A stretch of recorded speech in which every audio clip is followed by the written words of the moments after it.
Hey everybody, we're back again. The Hot Mics here live on location in Atlanta. Hot Atlanta, and it is pretty hot, isn't it? It's pretty muggy out there, and 2 lives back to back, or at least 2 in-persons back to back. Very different for you and I because of all the travel we're doing, so stoked to be here, man. Excited about this conference. Thanks for letting me be here.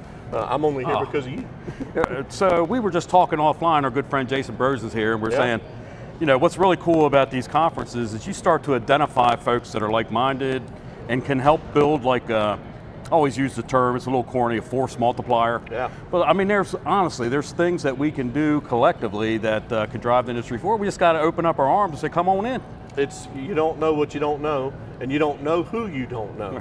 And unless you get in these spaces or you get online and put yourself out there, it's kind of difficult. And to your point, you're putting yourself in a box, man. So that's another encouragement for anybody who's listening to our stuff and has for a long time. Man, get out there, be brave.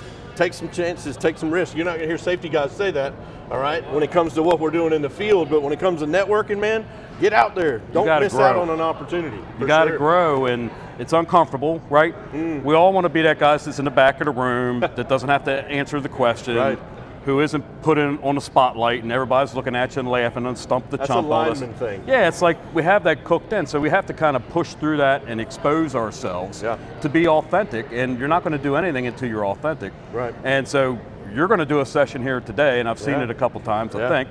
Maybe you changed it up a little bit. But our members are going to get to see what the co-ops have been enjoying for a while. Tell us a little bit about what you're going to talk about. So today for me, again, thanks for the invite. It's generational leadership. I think across the board, whether you're at a co-op, an IOU, you know, a muni, whatever, contractor, there's this conversation that's been happening for a few years about this next generation. Oh my God, what are we going to do about this next generation? So I've been very blessed to build a leadership program, 3-part series on that, and today's going to be part 1. And I think we have to get it back to some of the simple things. And the biggest part of my message is, can you believe in somebody? And can you give them a chance? Right. Because what we forget sometimes unconsciously is we were them. We were the groundman, we were the green guy, we were the rookie that didn't know nothing, and somebody believed in us. And it takes, you gotta believe in yourself, but man, I'm in this space because of you.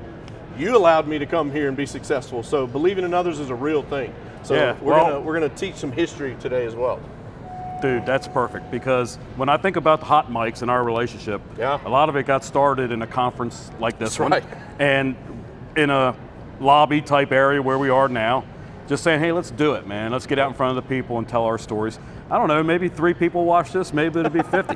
It don't really matter, because this whole exercise is about us, right? And sharing whatever we're an open book, right? And when you see us out and about, and we're often in places where you might be, a safety conference or doing a talk or maybe a opening house or something going on in your area and we happen to be in a room, please come and talk to us, because we want to hear what's going on in your area. Yeah, it's cool because again, when we met, I didn't know I was going to meet you, and it's a story I think I've told on here, and if I have, forgive me, but man, I was like, who let him in here? We were at a co-op thing, man. Who let the contractor in here? But then, after I got to meet you and see what you're all about and see your mission and your vision, man, it's alignment. I just made a post a little while ago, running into my buddy Kenneth Lalo with Line Worker Solutions out west. That dude's a rock star. And about how I just met that guy a year ago, but it feels like we're family, dude, and the stuff he's talking about is what we're talking about, and it makes you feel like I'm not crazy. There's others in this space that are doing this work. I love it. Well, speaking about our friends, let's invite our friend Jason Brozen into the conversation. Come on over here, bro. Let's do it. We'll share this microphone.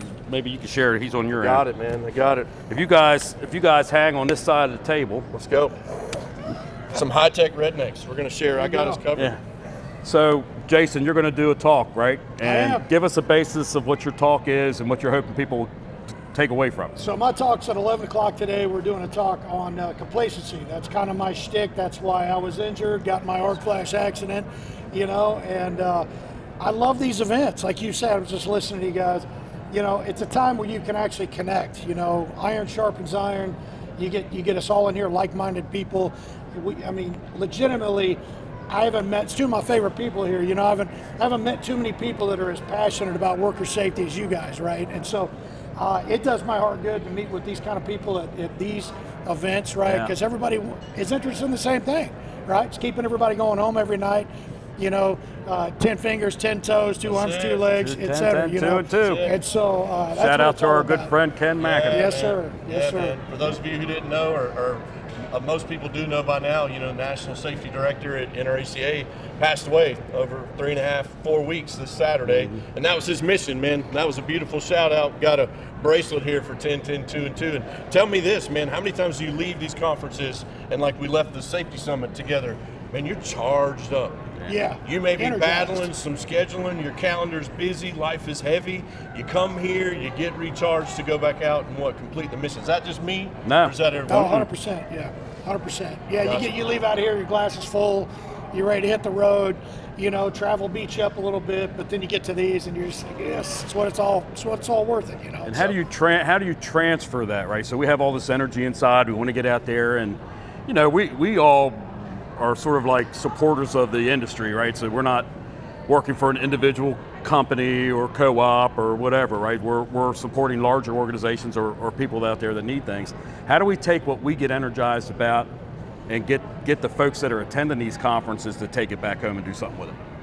Well, for me, it's easy because I get to tell my knucklehead story, right? And where my failings, So for me, it's not very tough because it's my mission, vision, passion, to go out there and tell my story and prevent what happens. So, for me, it's pretty simple. You guys have a tougher schedule because of the way you guys do it, but for me, I just got to stand up and look stupid. And it's easy. That's easy for me. So, man, that's a big question, and I don't want to ramble on, but getting the buy-in from others to see the mission, vision is part of the challenge of a safety professional.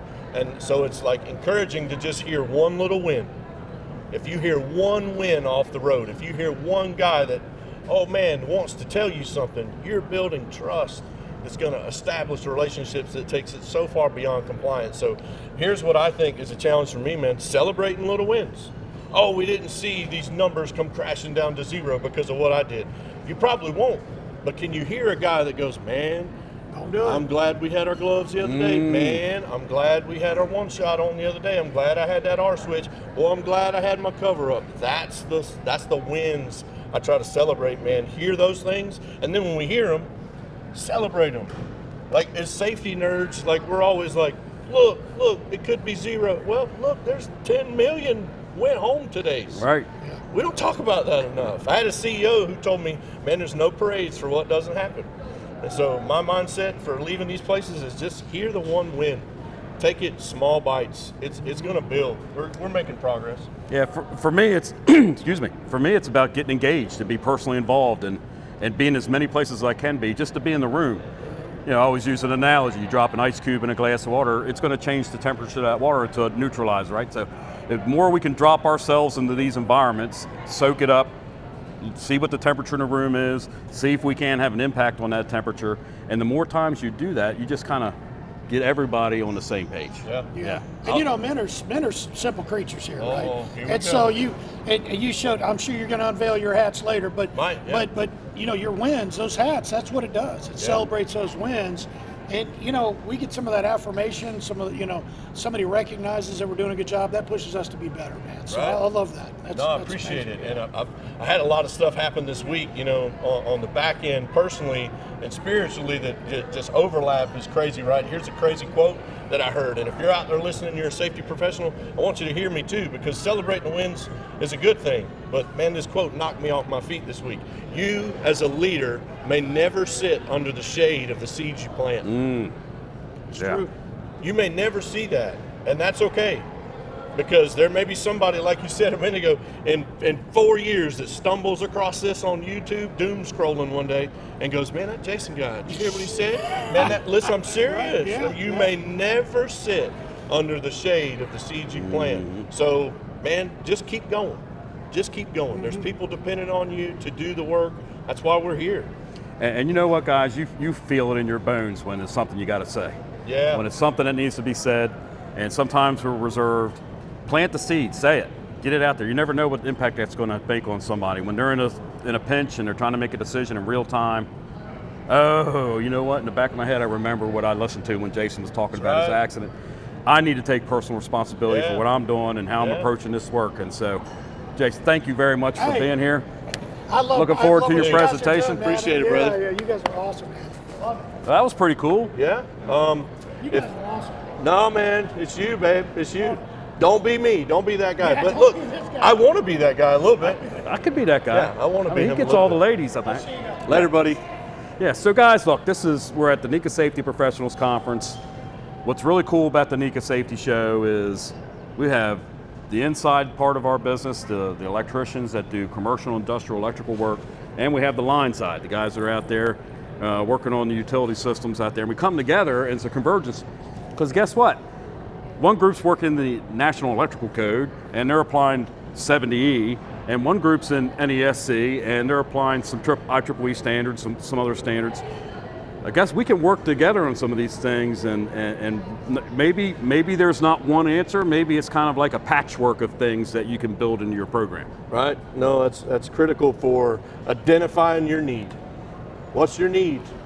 It may not fit everything else. You're talking about the overlap. Yeah, there's industry overlap in the trades, but what my specific hazards are going to be based on where I'm standing.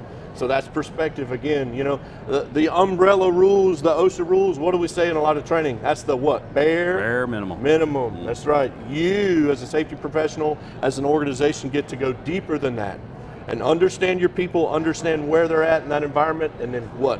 Cultivate that curriculum, those policies, those rules to meet that need. So, man, we're trying to do that at our statewide association, at the electric co-ops. And man, if you don't mind, I'm gonna shout out our newest initiative, bro. Come on.